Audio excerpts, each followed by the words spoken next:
Buenas tardes, compañeros, o buenos días, dependiendo de la hora que estén viendo este pequeño video. La intención de este material es que compartamos precisamente algo relativo a lo que es el amparo, principalmente los principios rectores, definición, y tomar en consideración, ¿no?, la contingencia que en este momento está sucediendo en México, y en específico las medidas que ha tomado la institución, que me parecen adecuadas. Bien, el amparo. El amparo, desde una perspectiva, creo que primero que nada debemos de observar la cuestión constitucional. Desde que estábamos en semestres anteriores ya habíamos escuchado hablar a nuestros profesores de lo que era el amparo, o mencionarlo simplemente, ¿no? Y muchos creemos que el amparo es un recurso, otros que es una forma de atacar cuestiones judiciales, jurisdiccionales posterior a una sentencia. Entonces vamos a entender qué es el amparo. Primero que nada, la cuestión constitucional, ¿no? El contenido de los artículos 103 y 107 constitucionales, que precisamente es la forma en la cual el constituyente de 1917 determinó la creación de este procedimiento constitucional protector de garantías denominado amparo, y que de ahí, lógicamente, de los artículos 103 y 107 deriva lo que es la ley de amparo. Pero bueno, el amparo, desde una perspectiva, desde mi opinión, el amparo no es un recurso, tampoco es un juicio. ¿Por qué no es un recurso? Porque no es un remedio que la norma secundaria o local determina en favor de las partes para impugnar las determinaciones o las cuestiones o resoluciones jurisdiccionales. Por tanto, los recursos son netamente, podemos observar que son netamente intraprocesales.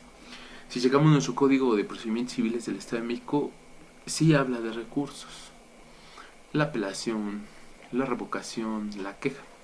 Entonces, por tanto, desde mi opinión, no es un recurso, porque los recursos son dentro de un procedimiento a efecto de atacar esas decisiones jurisdiccionales al juzgador.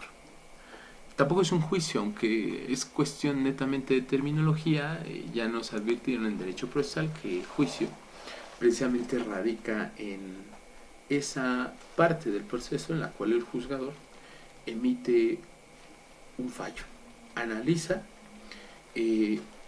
observa, valora y emite su determinación, y que esa determinación la vemos en un documento que se denomina sentencia, que ahorita con la oralidad ya la sentencia puede constar en escrito o bien en grabación, ¿no?, en los procedimientos orales. Entonces, para mí es un proceso primero autónomo. ¿Por qué? Porque no lo va a revisar ningún poder judicial local, sino es competencia, su resolución, de un poder judicial federal. Entonces es un proceso autónomo que tiene como intención salvaguardar y proteger las garantías del individuo o gobernado. Entonces ya empezamos con eso del amparo, que es un proceso autónomo cuya intención es salvaguardar y proteger las garantías del gobernado. ¿En contra de qué? Anterior a la nueva ley de amparo, nos jactamos de decir en contra de actos de autoridad, porque aún no se gestaba lo que era los actos de particulares. Ahora, con la nueva ley de amparo, en su artículo 5, ya contempla que los actos, o mejor dicho, que el amparo también puede realizarse en contra de actos de autoridad, que posteriormente, si hay oportunidad, podemos tocar en qué casos el particular puede ser autoridad responsable para efectos de amparo. Entonces, desde mi opinión es eso. O sea, de forma concreta podemos decir que es un proceso, protege garantías en contra de actos de autoridad y en ocasiones de particulares. Ajá. Ok, bueno. Ahorita tal vez muchos preguntaremos, ¿no?, ¿cuántos tipos de amparo hay? Pero creo que antes de poder observar cuántos tipos de amparo, primero yo creo que debemos saber los principios rectores en materia de amparo. O sea, implica que estas reglas que la misma ley de amparo determina vienen a ser el parteaguas de una tramitación adecuada tanto para el justiciable como para el juzgador, a efecto de que se cumplan y se satisfagan las formalidades esenciales del procedimiento. Por eso, desde mi opinión, vamos a empezar con los principios rectores, que les reitero, son reglas para la tramitación y sustanciación del amparo. Bajo esa perspectiva tenemos primero el principio de el principio de instancia de parte. Creo que desde el derecho procesal ya nos habían enseñado que el principio de instancia de parte implica que toda persona acuda ante los órganos jurisdiccionales a pedir, reclamar justicia. El amparo no es la excepción. El amparo nunca se va a iniciar de oficio.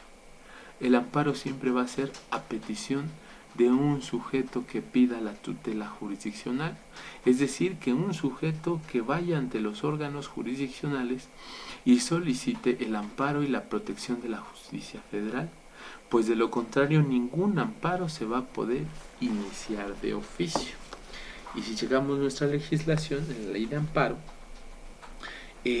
precisamente señala que en el artículo, primero en el 2, y posteriormente observamos en el artículo 6, ¿no? Cuando dice que el juicio de amparo puede promoverse por la persona física o moral a quien afecte la norma general o el acto que reclama en términos del artículo, de la fracción primera del artículo 5 de esta ley. Por eso reitero, el principio de instancia de parte no tiene complicaciones porque es precisamente el amparo, esa petición de parte. Muchos podrán decir cuando se trata de materia penal. Materia penal no debemos de confundir que el federal va a poder iniciar amparos de oficio.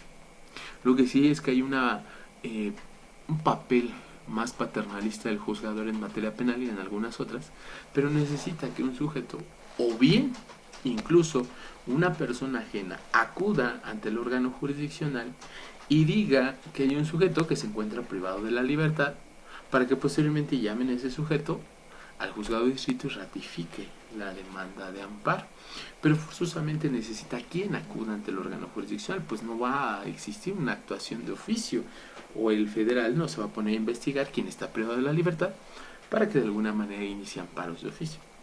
Ahora bien, también en cuanto a los menores, no obstante, que la misma ley de amparo, si se dan cuenta en el artículo 8, dice que el menor de edad podrá promover amparo, pero forzosamente necesita quien inste al órgano jurisdiccional.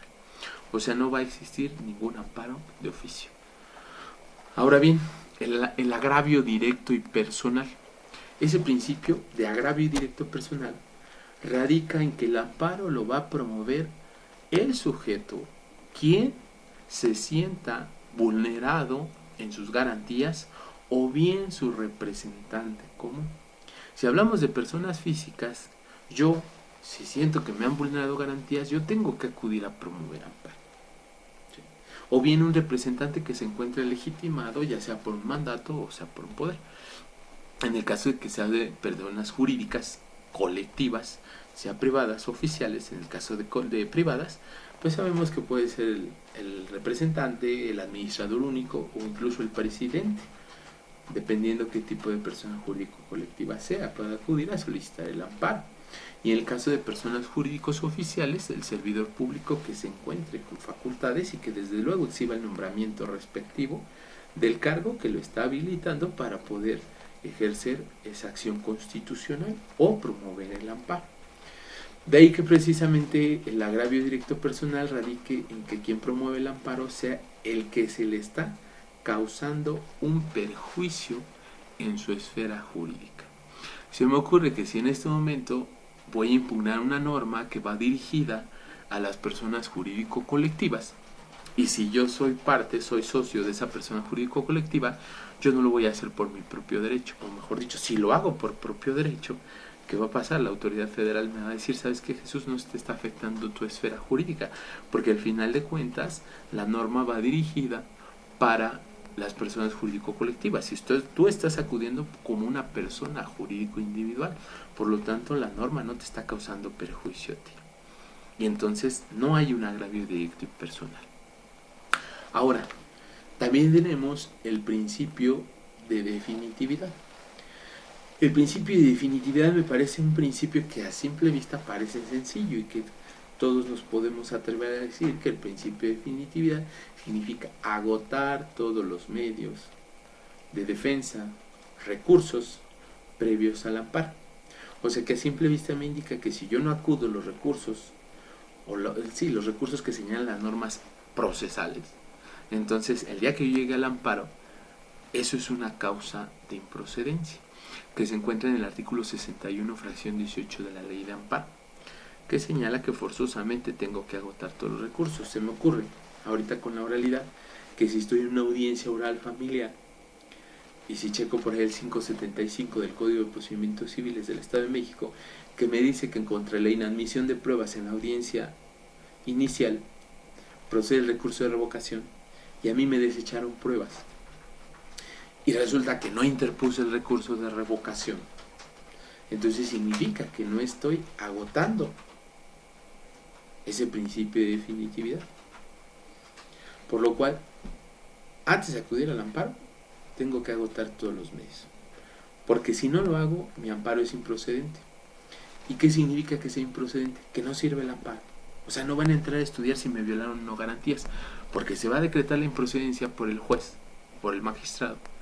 ¿Y eso a qué lleva? Al sobreseimiento. El sobreseimiento es eso. No estudio si te violaron no garantías, simplemente tu amparo no sirve. De ahí la necesidad que antes de acudir al amparo, debo de observar la norma procesal secundaria de donde emana el acto para advertir si esa norma señala recursos o medios de defensa. Y una vez agotados, ahora sí ya tengo la oportunidad de irme al amparo.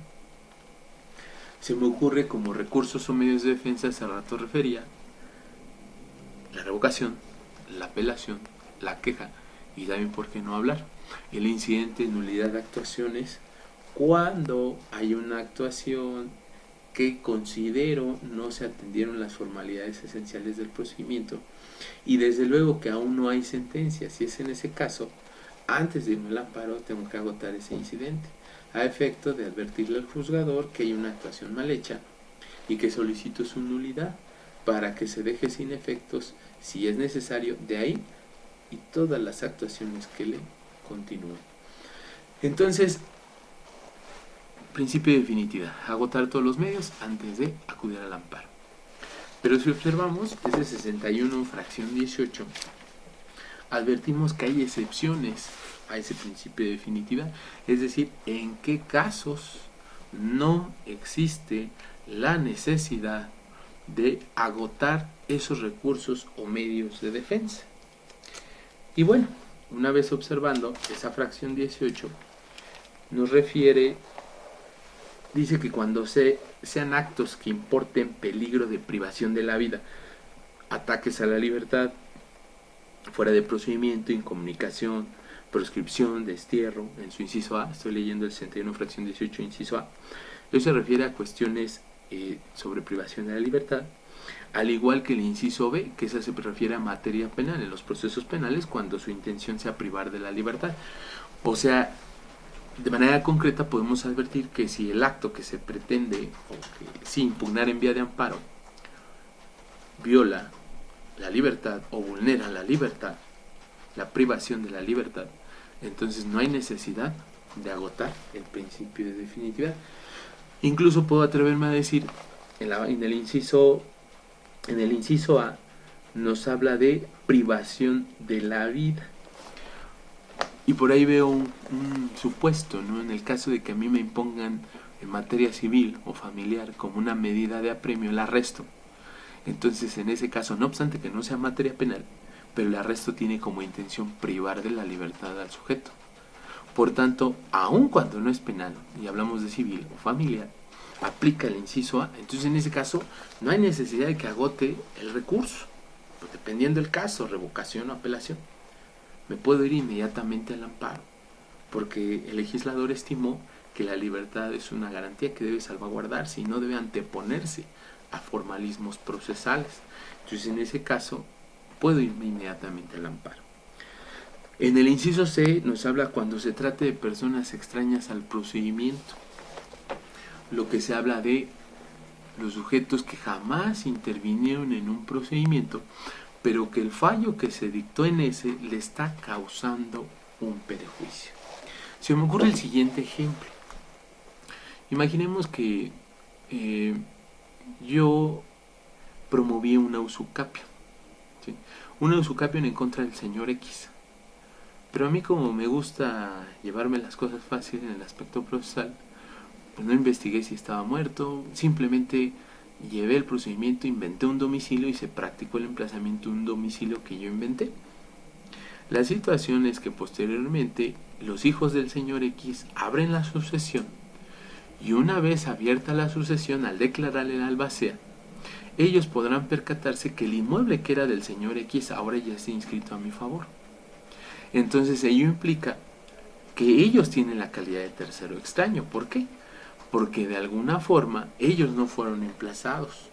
Tuve que haber demandado Jesús contra sucesión intestamentaria bienes del señor X. Como no lo hice, ellos tienen esa calidad de tercero extraño. Y ellos no necesitan agotar ningún medio de defensa. Tienen la posibilidad de acudir de forma inmediata a través del amparo a reclamar la violación a los artículos 14 y 16 constitucional con su garantía de audiencia, porque van a referir que no fueron escuchados y que jamás, tal vez pueden referir que jamás el señor X vendió ese bien a mí. Entonces ahí estamos, esa calidad de tercero extraño. Por eso podemos decir que el tercero extraño de manera concreta es aquel que nunca intervino en el procedimiento, pero que el fallo que se dicta o bien las determinaciones que se dictan en el procedimiento le están causando un perjuicio en sus garantías. En ese caso, hay necesidad de acudir al amparo. Se me ocurre otro supuesto. Yo estoy casado con la señora Z y resulta que a mí me demandan, ¿sí?, y me embargan los bienes, ¿sí?, porque yo debía X cantidad, 600,000 pesos, me embargan la casa. La situación es que la casa, como yo contraje matrimonio bajo el régimen de sociedad conyugal, no solo es mía, también es de mi cónyuge. Entonces, ¿qué va a pasar? El día que se vaya a rematar la casa, ¿qué va a poder hacer mi cónyuge? Va a decir, a ver, espérense tantito. A mí me está causando un perjuicio esa determinación judicial que está ordenando el remate, porque yo también soy dueña de la casa. Entonces ella tiene calidad de tercero extraño porque jamás intervino en ese procedimiento. Y ella que va a tener la facultad de poder acudir en vía de amparo para que se le respete esa garantía de audiencia. ¿Sí? Bueno, hay otro supuesto que es el cuando se trata de vinculación a proceso, que lo que le refería a final de cuentas es privación de la libertad. Entonces en esos casos no hay necesidad de agotar el principio de definitividad. También observamos en la fracción 20 otra excepción al principio de definitividad. Y dice que cuando el recurso o medio de defensa exija mayores requisitos que el amparo para conceder la suspensión, o bien ese recurso o medio de defensa no conceda la suspensión. Esto es decir, que si hay un procedimiento en el cual me están ordenando, se me ocurre que a mí me están ordenando como empleado de algún municipio, me iniciaron un procedimiento administrativo y la resolución, ¿sí?, y la resolución implica que de alguna forma me están diciendo que yo voy a tener una suspensión de 90, 120 días, etc. Y resulta que ese recurso, en esa norma procesal administrativa, dentro de sus recursos no señala que pueden darme la suspensión, ¿sí? Entonces en ese caso no hay necesidad de agotar ese recurso, puedo irme inmediatamente al amparo, ¿sí? Ok. Bueno, también tenemos otro principio que de alguna manera le llamamos el principio de prosecución judicial. El principio de prosecución judicial lo establece el artículo 2 de la Ley de Amparo. El artículo 2 de la Ley de Amparo señala qué va a pasar en el momento en que la norma, la Ley de Amparo, sea insuficiente para poder señalar cómo se debe tramitar el amparo. Si checamos el artículo 2 de la Ley de Amparo, dice que el amparo existe en dos vías, vía directa y vía indirecta, pero que se tramitará primero con lo señalado en la ley de amparo y enseguida con lo señalado en el Código Federal de Procedimientos Civiles. Y a falta de una figura, se aplicará en su defecto los principios generales del derecho. O sea que el Código Federal de Procedimientos Civiles es de aplicación supletoria. ¿Qué es de aplicación supletoria? Es decir, que si la ley de amparo no es suficiente para determinar las cuestiones procesales que se pueden dar en el amparo, ¿de dónde nos vamos a agarrar para poder fundamentar o para poder atender una situación precisamente del Código Federal de Procedimientos Civiles? Se me ocurre, en materia de pruebas, el artículo 119 de la ley de amparo no establece cuáles son los medios de prueba que existen en amparo. Sin embargo, dice, en materia de amparo son admisibles toda clase de pruebas, excepto la confesión a la base de posiciones. En ese caso, ¿pero cuáles son todos los medios de prueba? Entonces, en ese caso, me voy al Código Federal de Procedimientos Civiles, y el Código Federal de Procedimientos Civiles sí me señala cuáles son los medios de prueba. Y si observamos, el 93 del Código Federal de Procedimientos Civiles determina qué medios de prueba existen. Entonces, esa es la supletoriedad, ese es el principio de prosecución judicial. Ahora, tenemos otro principio, el principio de estricto derecho. El principio de estricto derecho radica en que el juez de distrito apreciará el acto reclamado de la forma en que fue hecha valer por el quejoso. Es decir, en el 75 de la ley de amparo dice, en las sentencias que se dicten en los juicios de amparo, el acto reclamado se apreciará tal y como aparezca probado ante la autoridad responsable. No se admitirán ni se tomarán en consideración las pruebas que no se hubieran rendido ante dicha autoridad. Hasta ahí viene el principio de estricto derecho. Es decir, en otras palabras, si yo no dije algo, si yo no hice valer algo que es en mi beneficio, entonces significa que el juez de distrito no lo va a hacer de oficio. O sea, que el juez de distrito, al momento de resolver, va a decir, solamente resuelvo con lo que tú me diste, con lo que tú me manifestaste y con lo que tú me probaste. Yo no voy a estudiar más de eso. Si con ello es suficiente, yo te concedo el amparo. Pero si con ello no es suficiente, aun y cuando tenga la razón, pero si no está probado, no está acreditado o no está bien manifestado, entonces te voy a negar el amparo. Pero sin embargo, el principio de estricto derecho, reitero, es eso. Por eso se llama estricto, porque el juez de distrito atiende única y exclusivamente lo que se hizo valer, lo que se exhibió y lo que se probó. Pero existen excepciones. La excepción a este principio de estricto derecho se llama suplencia de la queja, que esa suplencia de la queja la encontramos en el artículo 79 de la ley de amparo. ¿Y qué es la suplencia de la queja? La suplencia de la queja radica en que el juez de distrito, cuando observe elementos, aún y cuando no hayan sido manifestados, acreditados o hechos valer por el quejoso, él entrará a estudiar de oficio. Y si con ello le causa un beneficio para concederle el amparo, él lo hará. Es en determinadas materias. Y aquí se habla un tanto que la suplencia de la queja es en favor de una categoría de personas, precisamente por su condición social, porque sufrieron violaciones procesales que los dejaron en estado de indefensión, por aspectos como los menores. Los menores tienen una protección amplia, y si observamos el artículo 79 en su fracción segunda, dice que la suplencia de la queja se aplicará en favor de los menores o incapaces, o en aquellos en que se afecte el orden público. Fíjense que ese principio de la suplencia de la queja aplica en favor de menores. O sea, los menores tienen un tratamiento especial en el amparo. Ellos, al momento de que el juez dicta sentencia, va a analizar todo el expediente, todas las constancias, y aunque no se haya hecho valer en el amparo, si hay algo que les beneficie para conceder el amparo, lo va a hacer. Esto se ve robustecido cuando está en el artículo, con lo que dispone el artículo 174 de la ley de amparo, porque el 174 de la ley de amparo señala que antes de irme al amparo directo, yo tengo que hacer lo que les decía hace un rato, principio de definitividad. Pero ¿qué creen? Que tratándose de cuestiones familiares y menores, no hay necesidad de agotar ello. Porque si observamos, el 174 dice: en la demanda de amparo principal y en su caso en la adhesiva, el quejoso deberá hacer valer todas las violaciones procesales que estime se cometieron. Las que no se hagan valer se tendrán por consentidas. Asimismo, precisará la forma en que trascendieron sin perjuicio al resultado del fallo. Esa es la regla general. Si no lo hiciste valer, aquí ya no se va a estudiar.